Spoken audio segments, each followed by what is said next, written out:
Hi Sagittarius, welcome to Wild Pearl Tarot. Today we're going to be doing your October 2025 tarot and oracle reading, asking what's coming towards you. Of course, only take what resonates, what empowers you. That's what this channel is truly about, is just empowering you. And for that reason, I like to pray for you guys. I like to encourage everyone to pray for each other. Just adding good stuff out there on the internet for a change, right?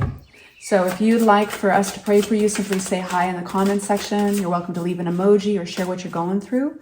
And that allows us something that we can focus on that represents your energy. All right, so we'll start with this message. You will soon enter into a beneficial partnership, Sagittarius. Luck and longevity bless this union. Right on. Then we have this Mudra card, and each one of these cards comes with a hand gesture that empowers the message. This one is magic. Be bewitched, and you rest your pointer finger on your thumb right there, and then you pinch your middle finger and your thumb together like that. It's kind of a funky feeling. Put them together. So be bewitched. My life is encompassed within the great secret of the universe. I have faith in its benevolence. It goes on to say, Sagittarius, life, the universe, and we ourselves are part of a great mystery. Although science purports to know a great deal, in fact, we know almost nothing. If truth be told, we consist of something like empty space, full of vibrating energy. This unfathomable paradox gives us a clue to the intelligence, the plan which lies behind everything in the universe. A mystery which cannot come to an end with our physical death. Comforting, fascinating, and what makes sense of our lives. Nice, I like that. Wow, that's deep. Be bewitched. Believe in the mystery. All right, Sagittarius, if you would be so kind to hit the like button, consider joining the family and subscribing if you've been here before. You enjoy these readings. All right, what's coming towards my Sagittarius? We start with Queen of Wands. That's your energy, my loves. The wands are represented by the fire signs. Coming out of devil energy, which is a great card to get upside down. The devil card, this is breaking a pattern of some sort, breaking for some of you guys, it could even be a codependency on something or an addiction. Two of Swords, a tough decision. It's usually tough because it it tickles our fears. Ten of Swords, something coming to an end quickly, and the Hanged Man, which is a really important perspective that you achieve through this. It's a bit of a journey here. Tell me more about the Queen of Wands. Let's unpack it, you guys, before I kind of tell you what all this means. We need more detail, don't we? I think you're looking really good. Somebody's noticing you, Sagittarius. Everybody notices you, Sagittarius. Everybody notices you. What's this moon?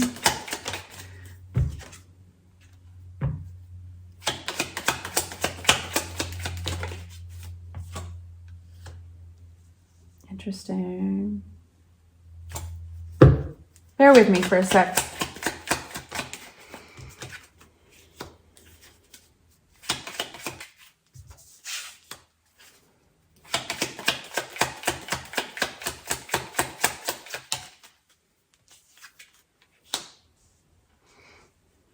You know,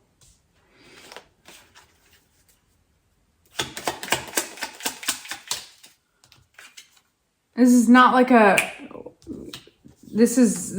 like a super simple read. There's complexities to this reading. There's a sense of almost convincing others, like, I got this. There's almost a sense of sticking by your convictions, keeping an open mind, and taking control of a situation to break some kind of default or loop, some cycle.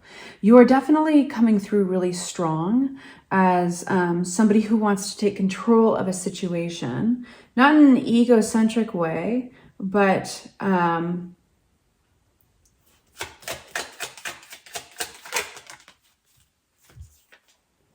you might be dealing with an air sign. You don't have to be. Somebody from your past, possibly. I feel like without having all the information, and going off of intuition alone, kind of navigating through the dark. You're trying to manifest something. And I say that because we got the Magician with the Moon card. The Moon card, it talks about that which we cannot see. It talks about the subconscious and fears, dream world, the things that just haven't come to light yet as well. But yet, you're not going to wait for that to happen before you want to start manifesting. It's like you want to direct. It's like you're steering this ship in the dark and you don't know where the masses of land is, but it's like through sheer will alone, you know you don't want to anchor. You know you don't want to wait until morning, until daytime to navigate around those land masses. You need to go based on intuition. You want to navigate it in the dark.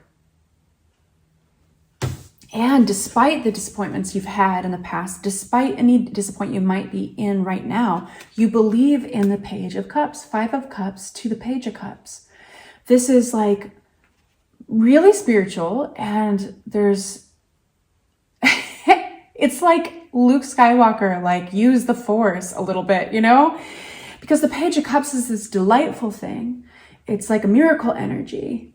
You're trying to steer this ship towards a miracle, right? Like, and that doesn't mean that it's not possible. I don't mean miracle by that's not possible. It's like you're not waiting for certain information to come through. You're not waiting for daylight, right? It's like, no, it's sheer will alone. Like, it's the belief, what was this? Be bewitched.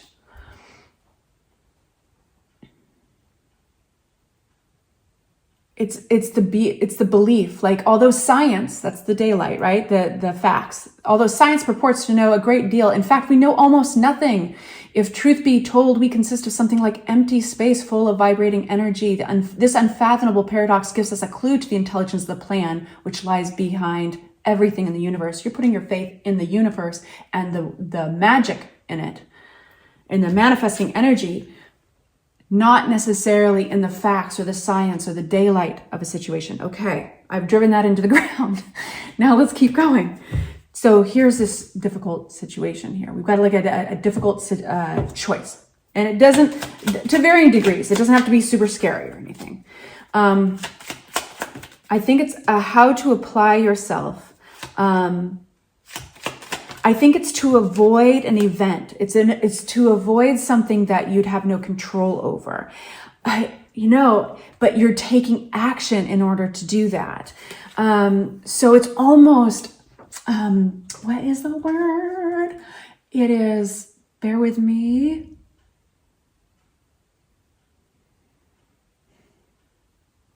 It's like being proactive, basically. Before something happens, you're trying to figure out, you might be literally researching or learning more about something in order to get ahead of it with a Chariot card, get ahead of a Tower. And it's like you're changing history, or you're flipping your destiny.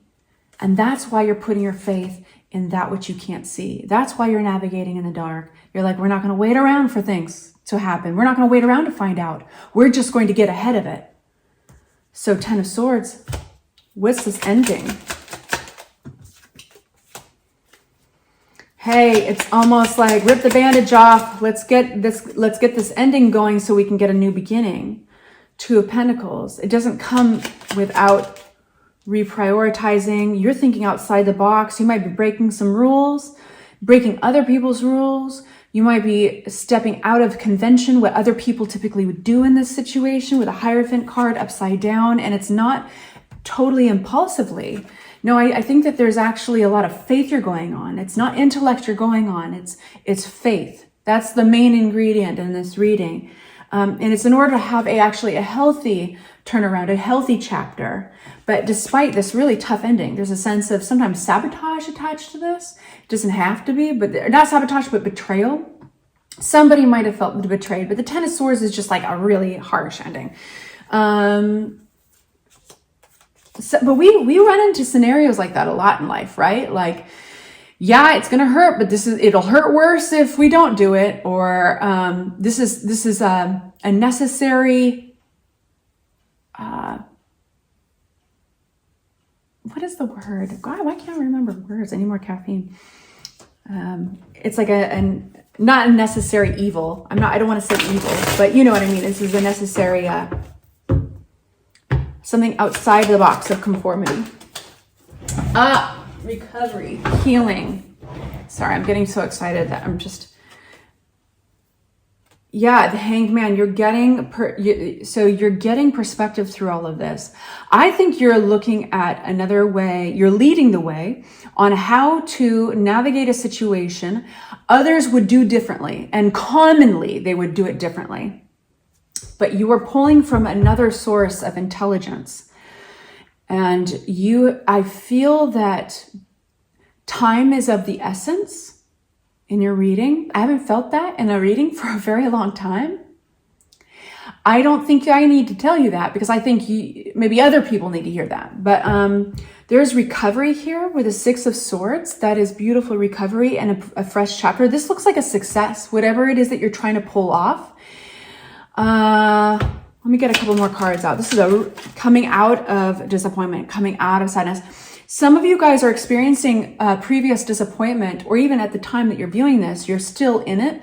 And that's a disappointment in others, putting their faith in you or listening to you because you are so unorthodox in your solution here. But I think that you turn this corner and it's like a really happy corner, because you're coming out of this place of disappointment. You're coming out of there's a sense of forgiving, of like understanding and forgiveness and recovery here. And that's because everything turns out roses. I think things have a way of turning up in your favor, showing up. But you know, this whole thing gives you a lot of perspective. And that perspective is beautiful because no one's going to take it away from you. You're going to learn something about yourself and about others this month that you'll always kind of know. And what you do with that is up to you.